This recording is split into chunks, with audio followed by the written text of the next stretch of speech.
Seguimos analizando las posturas para la consulta y referéndum del domingo. ¿Por qué no? Mauro Andino, él es abogado constitucionalista, es analista político.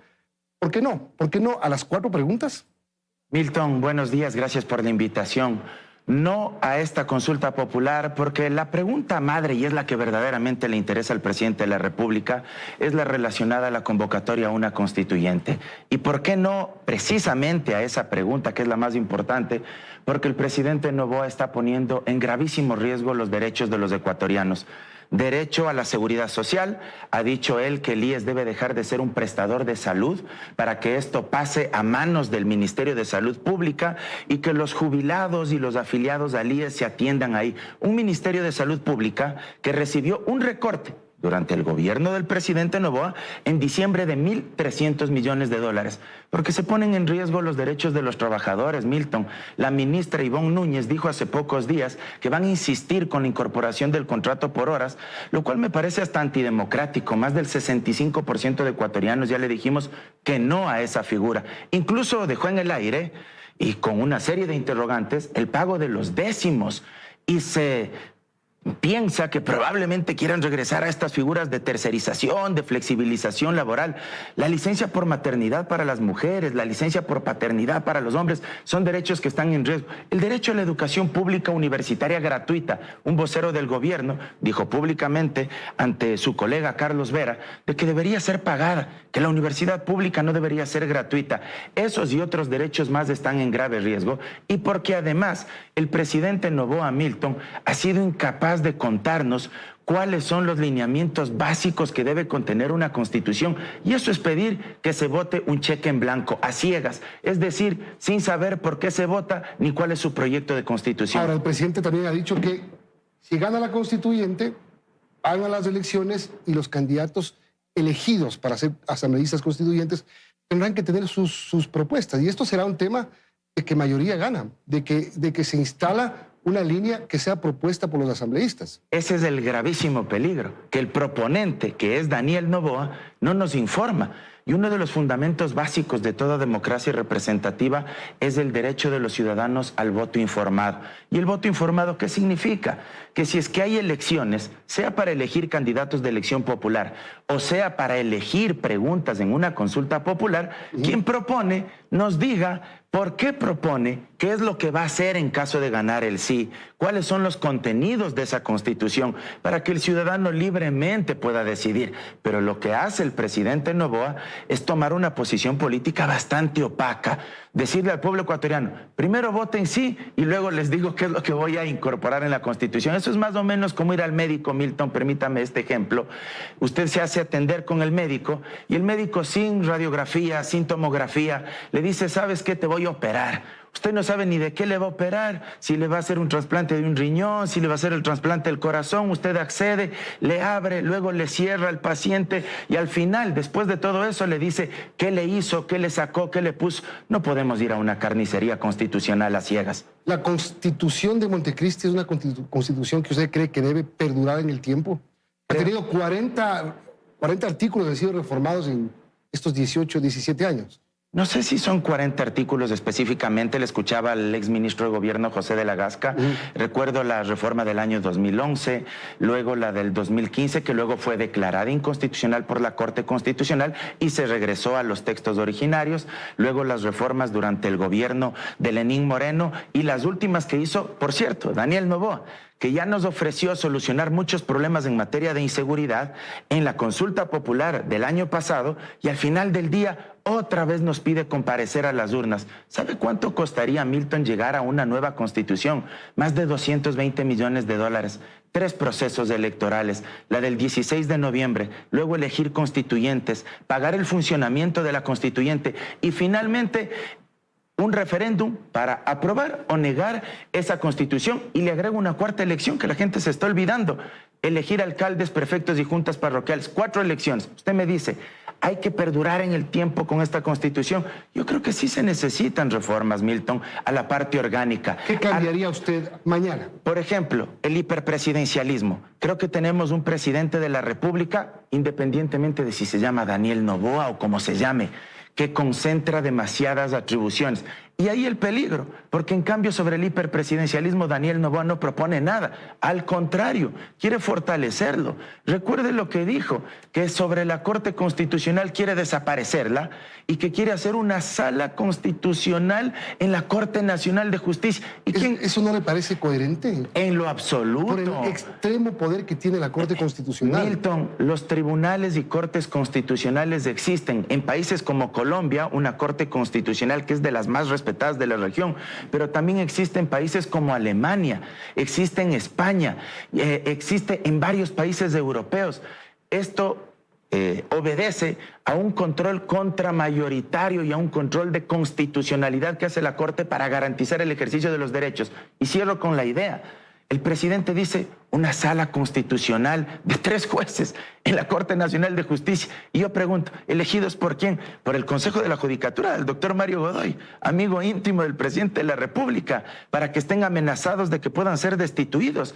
¿Y cómo van a resolver, por ejemplo, esa sala de lo constitucional, acciones extraordinarias de protección que se presentan precisamente en contra de sentencias de última instancia o de autos definitivos? Es decir, van a ser jueces y parte esa sala de lo constitucional resolviendo acciones extraordinarias de protección presentadas en contra de los fallos, de las sentencias de sus propios colegas jueces. Eso es una barbaridad. Ok, ya nos dijo por qué no a la pregunta de la constituyente. Vamos hacia poco más arriba en las preguntas. ¿Por qué no tener una asamblea más pequeña? ¿Usted cree, Milton, que si es que tiene un aula, usted es docente universitario con 50 alumnos vagos, y de los 50 usted dice, para mejorar la calidad de mis alumnos le voy a dejar en 20 nomás? No es un tema cuantitativo, pues si la vaguería o la irresponsabilidad, la incompetencia no pasa por un tema de números. Yo sé que esta es la pregunta... me va a salir más barato pagar a menos vagos. A eso iba. Yo sé que esta es la pregunta más seductora, Milton, y probablemente tenga el respaldo de muchísima gente. No voy a negar aquello. Y es impopular mi comentario, pero a veces uno tiene que decir la verdad más allá de que las masas estén de acuerdo con eso. ¿Sabe que existen, Milton, 2 países en América Latina que son los países más estables de la región y que siempre nos han servido de modelo? Chile tiene 19 millones de habitantes, similar a nuestro país, y tiene 155 diputados y 43 senadores. Uruguay, probablemente la democracia más estable, tiene apenas 3.300.000 habitantes y tiene 99 diputados y 30 senadores. No es un tema cuantitativo. Aquí le doy 3 países más. Perú tiene 136 congresistas, es unicameral y tiene 34 millones de habitantes. Bolivia es bicameral, tiene 130 diputados, 36 senadores, 12 millones de habitantes, y Colombia, con 53 millones de habitantes, 268 congresistas. Usted me acaba de dar la razón. Usted me acaba de dar la razón. Bolivia, no, estoy poniendo los ejemplos. Igual que Bolivia, que tiene menos habitantes que Ecuador, 130 diputados. Y el caso peruano, que si bien tiene más habitantes, no creo que sea el mejor ejemplo con una serie de inestabilidad presidencial. Y allá viven prácticamente una dictadura parlamentaria, viven en Perú, ¿no? Allá por supuestamente actos inmorales por parte del presidente de la República. Esa es la causal de destitución. Votan presidentes cada vez que les da la gana. Pero algo de fondo, Milton, y aquí hago algunas propuestas. Si el presidente Noboa quiere mejorar la calidad de la representación política, ¿por qué no reforme el Código de la Democracia? Y no se necesita para eso una constituyente. Sancionar el transfugismo político, los camisetazos. ADN es una recicladora, Milton, perdón que sea así de crudo, que ha reclutado una serie de camiseteros, desde la Revolución Ciudadana hasta Pachacútiga, hasta el Partido Social Cristiano. Sancionar el transfugismo político con la pérdida del escaño, a menos que hayan hecho uso del derecho a la objeción de conciencia. ¿Por qué no promovemos también verdaderos procesos de democracia interna? Eliminar este tema de las convenciones alzando la credencial. Democracia interna abierta, que todos los afiliados y militantes de esos partidos puedan elegir con papeleta en mano. O sea, debería haber las primarias de verdad. De verdad. ¿Y ahí estamos atados a la pregunta de los financiamientos de los partidos políticos? Vamos a esa si usted quiere. Claro, entonces, primarias de verdad. Primarias de verdad. No es un tema de plazo, es un tema de representación. Exactamente. Y pongo otra propuesta para mejorar la representación de los asambleístas. No título de tercer nivel, porque eso prohíbe la Convención Americana de Derechos Humanos y la propia Corte Interamericana. Solo la Constitución de Pinochet establecía eso. Además, la mayoría sí tienen título de tercer nivel. No va por ahí. Pero ¿sabe qué se debe hacer? Formar políticamente cuadros. Yo propongo 200 horas mínimo de formación en cada partido político, que aprueben un curso de ciencia política, de derecho constitucional, de derecho parlamentario y de economía política, pero que ese curso no lo maneje únicamente el partido o movimiento político, sino que sea coordinado con universidades públicas y privadas del país para que certifiquen el curso y con el Instituto de la Democracia, que es el organismo adscrito al Consejo Nacional Electoral. Precandidato o aspirante que no pase ese curso, simple y sencillamente no puede ser candidato. Tengo 30 segundos para la primera pregunta, que es bases militares, que parecería en la práctica, no hay como decir encuestas, es la más apretada. ¿Por qué no a la ayuda militar internacional? Yo no me opongo per se a la cooperación internacional, Milton. Toda cooperación es bienvenida.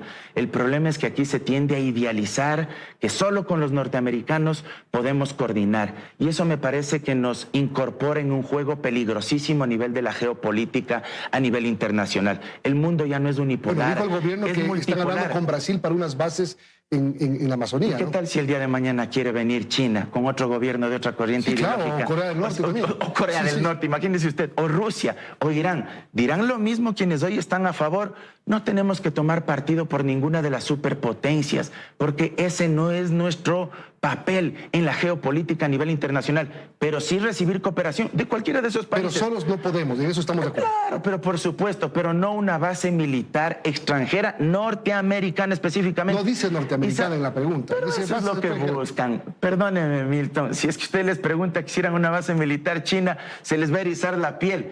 Pero vamos más allá. Hay 3 acuerdos militares firmados con Estados Unidos, 2 con Guillermo Lasso, 1 con Daniel Noboa. Y los 3 son acuerdos militares de cooperación terrestre, aéreo y marítimo. ¿Por qué no se usa eso? Y vamos más allá. La base militar norteamericana, cuando estuvo en el Ecuador, provocó, entre otras cosas, el cometimiento de 118 delitos cometidos por militares norteamericanos. Hubo impunidad de más de 300 militares norteamericanos. Y en el año 2002, 18 pescadores fueron desaparecidos y hasta el día de hoy no se encuentran sus cuerpos. Terminamos. Oiga, doctor, si gana el sí, ¿usted va a ser candidato? ¿Lo ha pensado? No lo he pensado todavía. Tengo mucha confianza de que el no va a ganar, al menos en esta pregunta de la constituyente y de las bases militares extranjeras, por lo que implica los riesgos que existen, y luego de eso veremos. Lo que sí le digo, Milton, yo siempre he estado del lado de la defensa de los derechos de las grandes mayorías y he estado al lado de la defensa de los derechos de los más débiles. Ese ha sido siempre mi papel. Mauro Andino, gracias, doctor Mauro Andino, abogado constitucionalista.